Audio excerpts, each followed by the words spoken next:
오늘도 현장에서 그리고 또 온라인으로 예배 드릴 수 있는 은혜를 주신 하나님께 감사합니다.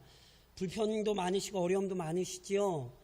전문가들은 2023년 얘기합니다. 그때도 마스크 벗을 수 있을지 정확히 얘기 못합니다.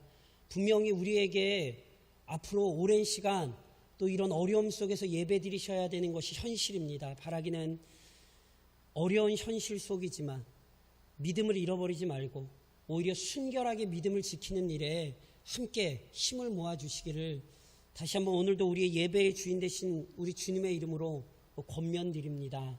그래서 우리가 그 믿음을 견고하게 하고자 사도신경의 말씀들 계속해서 살펴보고 있습니다. 오늘 사도신경 연구의 10번째 시간입니다. 기독교 신앙을 잘 요약한 사도신경은요, 성부, 성자, 성령 하나님에 관한 이야기들을 우리에게 들려주고요. 그 중에서도 성자 그리스도와 구속에 관한 내용이 가장 많다고 말씀을 드렸죠. 그래서 가장 내용이 많은 성자 그리스도와 구속에 관한 내용 역시 저랑 크게 이렇게 세 가지로 나누어 살펴보고 계세요. 그래서 우선 성자 그리스도에 관한 믿음의 고백의 첫 번째는 그리스도의 본성에 관한 고백이라 말씀드렸죠. 그 외아들 우리 주 예수 그리스도를 믿사오니. 동시에 더 나아가 성자 그리스도에 관한 두 번째 고백은 그리스도께서 자신을 낮추신 일, 비하에 관한 고백이라 말씀을 드렸어요. 이는 성령으로 잉태하사 동정녀 마리아에게 나시고 본디오 빌라도에게 고난을 받으사 십자가에 못 박혀 죽으시고 장사되시기까지 그분이 자신을 친히 낮추셨죠. 그리고 이제 성자에 관한 세 번째 고백은 비하하셨던 그리스도께서 높아지신 것, 즉 영광 받으신 일에 관한 것입니다. 그 내용이 이렇게 고백되죠. 사흘 만에 죽은 자 가운데에서 다시 살아나시고 하늘에 오르사 전능하신 하나님 우편에 앉아 계시다가 저리로서 산자와 죽은 자를 심판하러 오실 것이죠. 이처럼 성자에 관한 고백은요, 그분의 본성, 그리고 그분의 비하, 그리고 마지막으로 그분의 승기라는 세 부분으로 살필 수 있습니다. 지난 시간에 저랑 어디까지 살펴보셨냐면 하늘에 오르사, 승천, 전능하신 하나님 우편에 앉아 계신 것, 제 위의 사건을 살펴보셨어요. 오늘은 성자 그리스도의 승귀에 관한 마지막 고백이자 사도신경에서 성자에 관한 마지막 고백이기도 한 내용을 살펴보시려고요. 다른 것이 아니라 저리로서 산자와 죽은 자를 심판하러 오시리라. 저리로서 산자와 죽은 자를 심판하러 오시리라. 이 고백의 내용이 무엇인지 오늘 저랑 이제 살펴보실 거예요. 사랑하는 성도 여러분, 우리는 그리스도의 재림을 믿습니다. 아멘이십니까?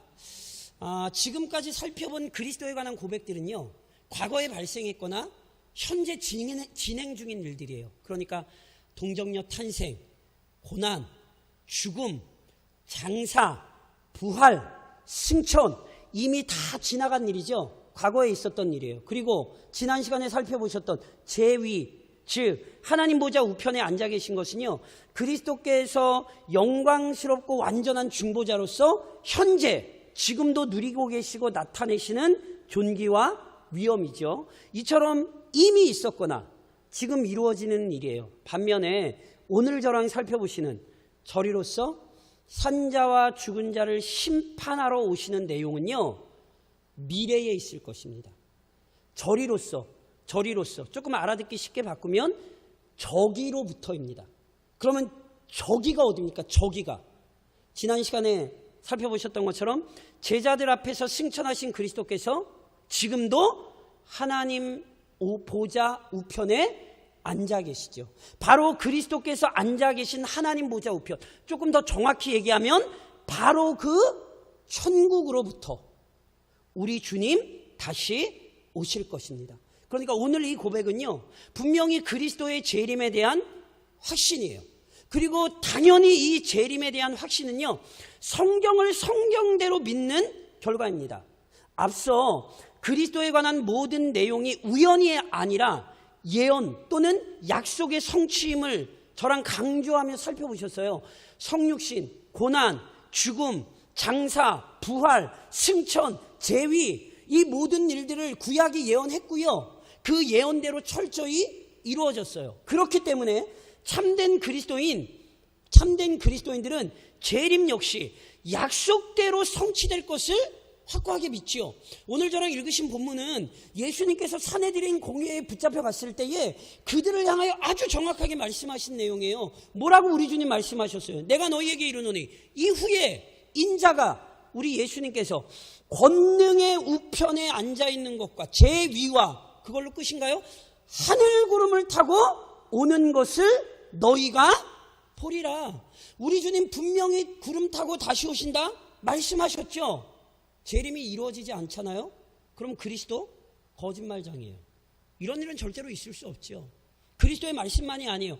학자들이 연구를 했어요. 그때 성경에, 신약에만 예수님의 재림에 대한 약속이 318번 나왔대요.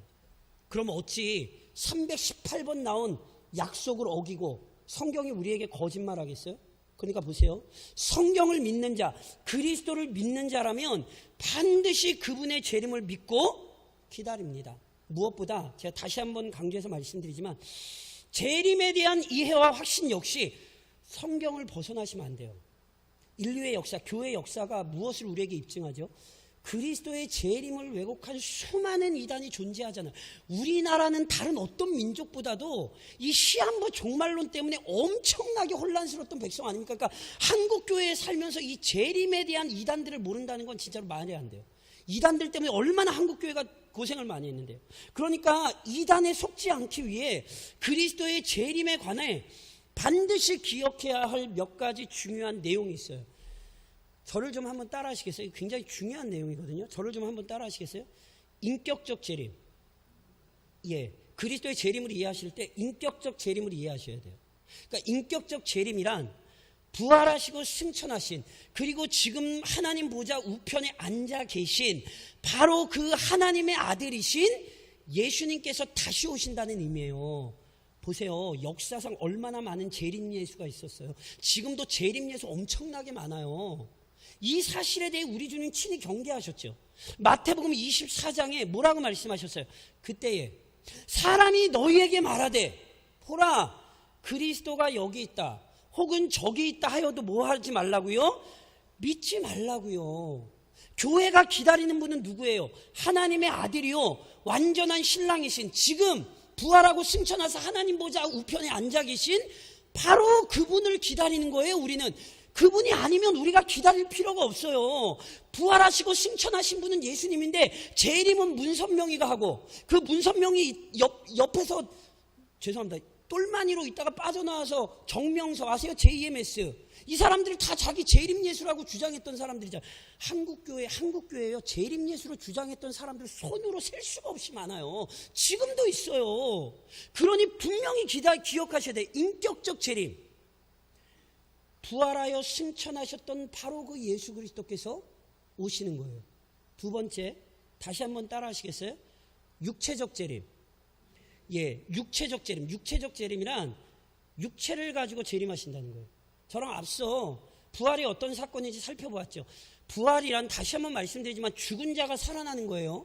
부활을 단지 영적으로 또는 도덕적이거나 교훈적으로 이해하시면 안 돼요. 자유주의 신학자들이 얘기하는 것처럼 예수님의 가르침을 따라 살면 예수님이 내 안에 부활하고 예수님처럼 살면 이 땅에 부활의 영광, 이상한 소리 하지 마세요. 부활은 죽었던 자가 살아나는 거예요. 그래서 그리스도께서 죽은 지 사흘 만에 영광스러운 육체로 살아나셨고 그 부활하신 몸을 제자들에게 명확하게 확인시켜 주셨죠. 심지어 제자들 앞에서 구운 생선을 드셨어요. 무슨 얘기입니까?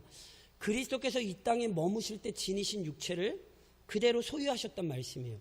물론 부활하신 몸은요, 이전 육체와는 차이가 나는 영광스럽게 변화된 육체는 분명해요.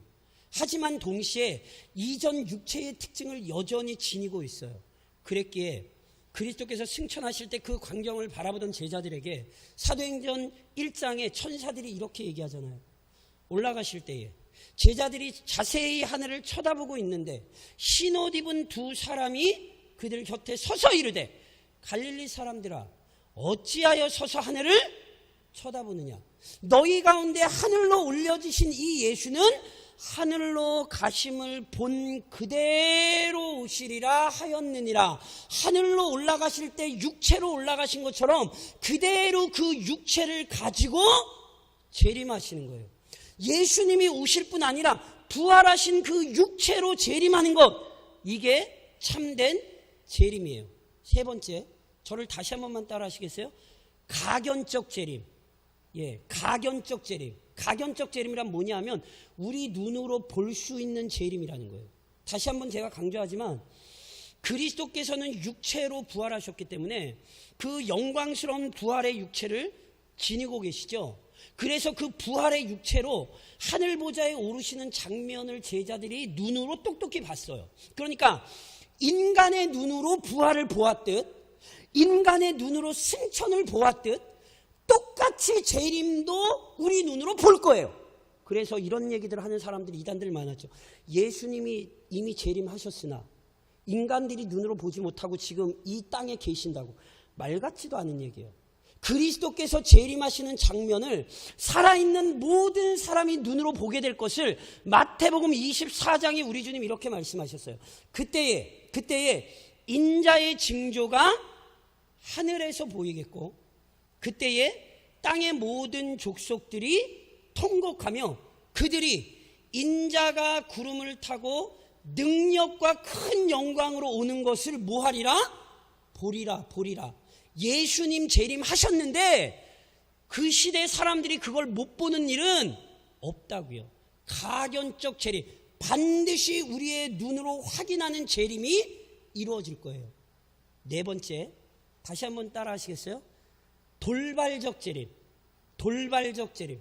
돌발적 재림 무슨 뜻이냐면 갑자기 재림하시는 뜻이에요. 잘 아시는 마가복음 13장에 우리 주님 이런 말씀하셨죠. 그러나 그날과 그때는 아무도 모르나니 하늘에 있는 천사들도 아들도 모르고 아버지만 아시느니라. 주의하라, 깨어있어라. 그때가 언제인지 알지 못함이라. 아유 목사님, 예수님도 그걸 몰라요? 이 말씀을 잘 이해하셔야 돼요. 성부와 성자와 성령은 삼위일체 한 하나님이세요.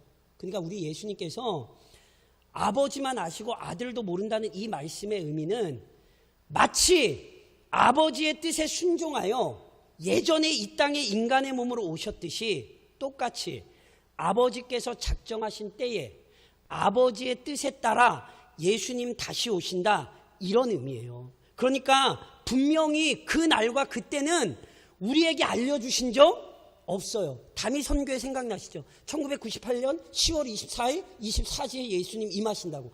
다미 선교회만이 아니에요. 수많은 사람들이 예수님 언제 재림하신다 그래가지고 수많은 사람들을 악한 길로 현혹했어요. 지금도 그런 사람들 간혹 한 번씩 나타난다니까. 그러니까 주의하셔야 된다고요. 돌발적 재림, 그날과 그때를 우리가 압니까 모릅니까? 모릅니다. 그래서 우리는 깨어있는 거예요. 또 하나 다시 한번 따라 하시겠어요? 영광적 재림. 예, 또다시 승리적 재림. 승리적 재림. 영광적 재림 또는 승리적 재림이란 어떤 의미냐면 그리스도께서 처음 인간이 되어 이 땅에 오실 때 사람들은 영광의 주님 알아봤습니까? 못 알아봤습니까? 못 알아봤죠. 심지어 헤롯 같은 자들은 예수님 죽이려고 대적했어요. 그렇죠? 하지만 재림 때는 달라요. 대적들마저 그분의 영광과 권능을 알아볼 거예요. 그래서 데살로니가 후서 1장 7절에 이런 말씀이 있어요. 주 예수께서 자기의 능력의 천사들과 함께 하늘로부터 불꽃 가운데에 나타나실 때에 하나님을 모르는 자들과 우리 주 예수의 복음에 복종하지 않는 자들에게 형벌을 내리시리니. 보세요. 우리 주님 초림하실 때는 세상이 우리 주님 몰라봤죠. 그러나 재림 때는 다르다니까요. 불신자들마저 우리 주님의 영광스러움에 압도당할 거예요. 왜요? 그가 형벌을 내리실 거거든요. 물론 불신자들만 알아보는 거 아니에요. 성도들 역시 그분의 영광을 분명히 목도해요. 그래서 바울 선생님이 이 구절에 이어 데살로니가 후서 1장 10절에 계속해서 이렇게 말씀하세요. 그날에 그가 강림하사 그의 성도들에게서 영광을 받으시고 모든 믿는 자들에게서 놀랍게 여김을 얻으시리니. 불신자만 알아봐요? 아니에요.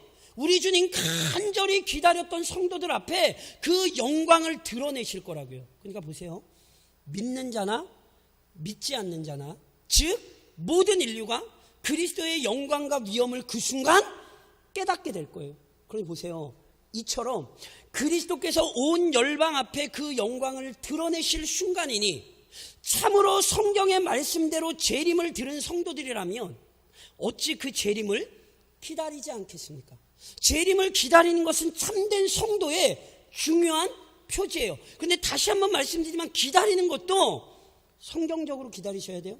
제가 지금 말씀드린 인격적, 육체적, 가견적, 돌발적, 영광적, 적어도 이 내용을 재림에 대해 이해하시고 재림을 기다리셔야 조국교회가 경험했던 그 수많은 이단들에 현혹되지 않고 재림의 순간까지 우리 주님 간절히 기다리며 사실 수 있는 거예요. 오늘 우리는 이 믿음을 지켜야 하는 거예요. 동시에 우리는 그리스도께서 재림하실 때 이루어질 최후 심판을 믿습니다. 지금 사도신경에서 고백하는 것처럼 우리 주님이 약속대로 재림하시죠. 그러면 물으셔야죠. 왜 재림하시죠? 우리 주님 왜 재림하십니까? 저리로서 산자와 죽은 자를 심판하러 오시리라. 우리 주님 심판하러 오세요. 산자와 죽은 자란 모든 인류를 의미해요. 그리스도께서 재림하실 때 살아있는 모든 사람, 그리고 재림 전에 죽었던 모든 사람, 그러니 온 인류 중 어느 한 사람 예외 없이 그리스도의 심판 때에 서게 될 것입니다. 분명 그리스도의 초림, 그분의 성육신은 하나님의 구원 계획을 이루시기 위해서였어요. 그래서 사도신경 앞에서 고백했던 것처럼요, 우리 주님이 참 여러 가지 일들을 감당하셔서 구원 계획을 실행하셨죠. 그리고 이 땅에서의 모든 사역을 마치신 그리스도께서는 부활하시고 승천하시면서 이 위대한 구원의 은혜, 구원의 복음을 전하라고 그의 교회에 명령하셨어요. 또한 지금도 하나님 보좌 우편에서 교회가 이 사명 감당하도록 우리 주님이 힘을 공급하시죠. 그렇기에 여전히 통치자이신 그리스도의 명령에 따라, 그리고 그분의 도우심 안에서 교회의 복음 전도가 이루어지고 있고 수많은 죄인이 구원의 은혜를 얻어 누리고 있어요. 그렇다면 이 구원의 복음이 계속 세상에 퍼져나가기만 합니까? 아니요, 그렇지 않아요. 하나님께서 작정하신 대로 그리스도께서 재림하실 때요, 복음 전파도 중단되는 거예요.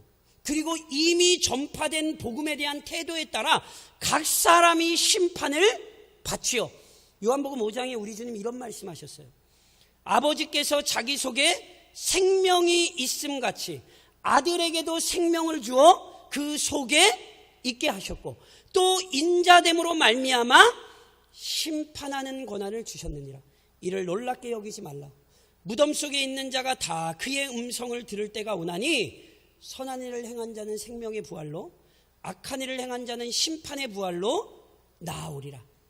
그리스도께서 재림하실 때 그는 자비한 구원자가 아니라 공의로운 심판자로 오세요. 엄정한 심판자로 오셔서 그분의 음성을 발하실 때 모든 사람이 부활하게 됩니다. 더 정확히 말하자면 이미 죽었던 모든 자는 살아나고요, 그때에 살아있는 사람들은 변화돼요. 제가 몇 번 말씀드렸던 것처럼 교회 안에도 자꾸 부활을 예수 믿는 사람들만 하는 걸로 착각하시는 분들이 계세요. 그러시면 안 돼요. 예수님 재림하실 때 모든 사람이 부활하는 거예요. 그런데 부활의 결과가 다른 거죠. 선한 일을 행한 자는 생명의 부활로, 악한 일을 행한 자는 심판의 부활로 나오는 거예요. 그리고 여기서 말하는 선하다, 악하다는 일반 사회에서 얘기하는 도덕적 기준으로 생각하시면 안 돼요.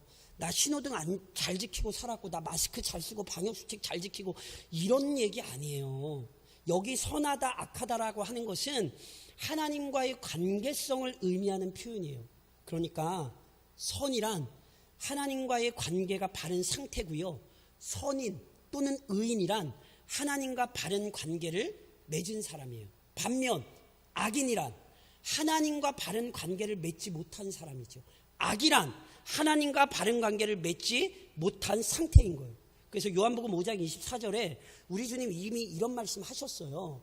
내가 진실로 진실로 너희에게 이르노니 내 말을 듣고 또 나 보내신 이를 믿는 자는 영생을 얻었고 심판에 이르지 아니하나니 사망에서 생명으로 옮겼느니라. 선한 일이 뭐예요? 선한 일은 그리스도를 믿는 거예요. 그래서 이미 그리스도를 믿는 자는 생명으로 옮겨졌고요. 즉 영생을 얻었고요. 그래서 사망에 이르지 않는 거예요. 악이란 그리스도를 거부하는 거예요. 그래서 결국 심판의 부활, 즉 영벌을 나중에 받게 되는 거죠. 그런데 이와 관련해서 또 기억하셔야 되는 게 있어요. 이건 최후 심판이에요. 다시 말하면 완전한 확정이고요. 재심 같은 거 없어요. 이 땅에서 재판 벌어지면 1심 인정 못해요. 재판장들 마음에 안 들어요. 이 땅에서나 그런 소리 하지 우리 주님 심판대 앞에 섰을 때 아무도 그런 얘기 못해요. 재림하신 그리스도께서 각 사람에게 선고하신 대로 영원한 복을 누리는 자가 있고 영원한 형벌 속에 고통받는 자가 있는 거예요. 그런즉 참으로 믿음을 가진 그리스도인들은 최후 심판을 준비하며 오늘을 믿음으로 삽니다. 아무 생각 없이 그냥 사도신경을 암송하는 것이 아니라 저리로서 산자와 죽은 자를 심판하러 오시리라. 저리로서 산자와 죽은 자를 심판하러 오시리라. 즉 최후에 드러나게 될 영광스러운 소망을 가슴에 품고 우리 주님의 재림을 기대하며 그분 앞에 서게 될 심판 자리를 기대하며 그렇게 오늘을 살아가는 것, 그게 사도신경을 바르게 이해하는 것이고 우리 믿음의 선배들의 고백을 이어가는 것이죠. 그런즉 사랑하는 성도 여러분, 철저히 깨어 그리스도의 재림을 준비하십시오. 그분 도적같이 오십니다. 언제 오시는지 모르나 반드시 오십니다. 언제 오실지 모른다는 말은 언제든지 오신다는 말씀이에요. 그래서 성경이 깨어있으라 주의하는 거예요. 그러니까 오늘이라도 당장, 지금이라도 당장 오실 수 있다, 이걸 확신하는 것이 참된 믿음이에요. 반면 믿음이 없는 게 뭔지 아세요? 이 분명한 진리를 잊고 외면하며 사는 거예요. 마태복음 24장에서 우리 주님 이런 말씀하셨어요. 노아의 때와 같이 인자의 임함도 그러하리라. 홍수전에 노아가 방주에 들어가던 날까지 사람들이 먹고 마시고 장가들고 시집가고 있으면서 홍수가 나서 그들을 다 멸하기까지 깨닫지 못하였으니 인자의 임함도 이와 같으리라. 아시죠? 홍수 심판 전까지 사람들은 먹고 마시고 장가들고 시집갔어요. 오해하지 마세요. 먹고 마시고 장가들고 시집갔다는 행동이 잘못됐다는 뜻이 아니에요. 이 먹고 마시고 시집가고 장가들었다는 표현은요, 일상적인 삶을 표현한 거거든요. 그러니까 이 말씀의 의미가 무슨 얘기냐면 홍수 심판을 경고했으나 사람들이 일상에 얽매여 심판을 준비하지 않았다는 얘기예요. 마찬가지 일이 지금도 벌어져요. 그리스도의 재림에 대해 알려주지만 여전히 주의하고 준비하지 않고 패역한 자들이 지금 이 시대에 살아가고 있다니까요. 그런즉 그리스도의 재림을 인식하지 못하는 어리석음에 주의하셔야 된다는 거예요. 오늘도 재림을 기억하지 못하면 노아 시대 죄인들과 똑같이 사는 거예요. 특히나 현재 세계에서 벌어지는 일들을 보면서도 깨닫지 못하면 더 심각한 상태예요. 그리스도께서 자신의 재림 전에 있을 여러 가지 징조들에 대해 말씀하셨어요. 그 징조 중 하나가 뭐죠? 온 세계를 뒤덮는 재난이에요. 코로나가 뭐예요? 온 세상을 뒤덮은 재난 아닙니까? 이걸 보면서도 재림을 기억하지 못하면 그 사람 불신자라는 거예요. 코로나만이 아니죠. 지금 기후위기라 그래서 난리 났죠. 아세요? 지금 유럽의 한쪽은 그리스, 터키 이런 데 불이 산불이 나가지고 난리가 났죠. 반면에 기억하세요? 독일, 네덜란드, 벨기에, 인도, 중국은 비가 막 쏟아져가지고 또 난리가 났죠. 이게 불과 다 얼마 전에 있던 일들이잖아요. 인간이 감당할 수 없는 어마어마한 기후위기, 이걸 보면서 뭘 깨달으셔야 되는 거예요? 아, 성경대로 우리 주님 재림하실 때가 가까이 왔구나. 코로나의 위기를 보면서도 우리 주님의 재림을 기억하지 못하면 그 사람이 노아 시대의 죄인들과 같다고요. 그러니 이 위기 속에서 심판을 떠올리지 못하는 죄인처럼 살지 마시고 오히려 이 위기의 때에 그리스도의 재림을 기억하며 준비하십시오. 보세요. 부인할 수는 있어요. 재림 없을 거야. 부인할 수는 있어요. 막지는 못해요. 그러니 지혜롭게 준비하며 사십시오. 동시에 충성된 일꾼으로 살면서 그리스도의 재림을 준비하십시오. 제가 다시 물을게요. 예수님 왜 오시죠? 예수님 왜 오시냔 말이에요. 사도신경에서 매번 고백하시잖아요. 산자와 죽은 자를 심판하러 오신다고. 이 사실을 확고히 믿는 사람이라면 오늘의 삶이 달라질 수밖에 없어요. 그리스도 앞에서 자신의 행실에 대해 판단받을 것인데 그 사실 알면 오늘 함부로 사실 수 있겠어요? 그래서 실제로 고린도 후서 5장에서 바울 선생님이 뭐라고 얘기했어요? 그런즉 우리는 몸으로 있든지 떠나든지 살든지 죽든지 주를 기쁘시게 하는 자가 되기를 힘쓰노라. 왜요? 왜냐하면 이는 우리가 다 반드시 그리스도의 심판대 앞에 나타나게 되어 각각 선악간에 그 몸으로 행한 것을 따라 받으려 함이라. 보세요. 재림과 최후 심판을 기억하면 오늘 주를 기쁘게 하는 삶을 살게 되어 있어요. 그러니 오늘도 이 사도신경을 외우는 성도들로서 주를 기쁘시게 하십시오. 열심을 품고 주를 섬기십시오. 그리고 기대하셔야 돼요. 우리 주님 마태복음 25장에서 하셨던 말씀 기억하세요? 그 주인이 이르되 잘하였도다. 착하고 충성된 종아, 내가 적은 일에 충성하였음에 내가 많은 것을 내게 맡기리니 내 주인의 즐거움에 참여할지어다. 열심으로 주를 섬긴 충성된 종들에게 우리 주님 칭찬하실 때가 있어요. 그러니 우리 주님의 칭찬을 듣기까지 충성된 일꾼으로 재림을 준비하십시오. 마지막으로 우리에게 맡기신 복음을 전파하며 그리스도의 재림을 준비하십시오. 홍수 심판을 무시한 사람들처럼 여전히 재림과 심판 무시하는 사람들 많지요. 특히 고작 100년밖에 못 사는 인간 편에서 보자면 오랜 시간 재림 안 이루어졌잖아요. 그러니까 지금까지 없었으니까 앞으로도 안 생길 거라고 착각하며 섣부르게 판단하고 사는 거예요. 안타깝게도 그리스도인들마저 재림을 잊고 살아요. 특별히 조국교회가 이 부분에 있어서 크게 깨달아야 돼요. 불과 얼마 전까지만 해도, 제가 어릴 때만 해도 저는 교회 안에서 많이 들었던 찬송가가 있어요. 혹시 기억하실 거예요. 주님 고대가 낮에나 밤에나 눈물 머금고 내 주님 오시기만 고대합니다. 가실 때 다시 오마 하신 예수님, 오 주님 언제나 오시렵니까? 조국교회가 불과 몇 년 전까지만 해도 이 찬송가 부르면 우리 주님 간절히 기다렸던 교회가 조국교회예요. 근데 이제 재림에 대한 설교 자체가 강단에서 사라졌어요. 왜요? 세상이 너무 좋아요. 너무 좋은 게 많아요. 그러니 웬만하면 예수님 안 오셨으면 좋겠는 거죠. 보세요. 코로나19 위기 속에 교회는 이 신앙을 되찾아야 돼요. 이 세상이 영원한 게 아니라 우리 주님 오셔야 한다는 사실, 이 위기 속에서 깨달아야 돼요. 특히나 우리 주님이 지금까지 참고 기다리시는 이유가 있어요. 베드로도 3장에서 베드로 사도가 이런 얘기하죠. 사랑하는 자들아, 주께는 하루가 1000년 같고 1000년이 하루 같다는 이 한 가지를 잊지 말라. 주의 약속은 어떤 이들이 더디다고 생각하는 것 같이 더딘 것이 아니라 오직 주께서는 너희를 대하여 오래 참으사 아무도 멸망하지 아니하고 다 회개하기에 이르기를 원하시느니라. 이 말씀을 조금 다르게 바꾸면요, 원래 재림을 가장 먼저 원하시는 분은 하나님이세요.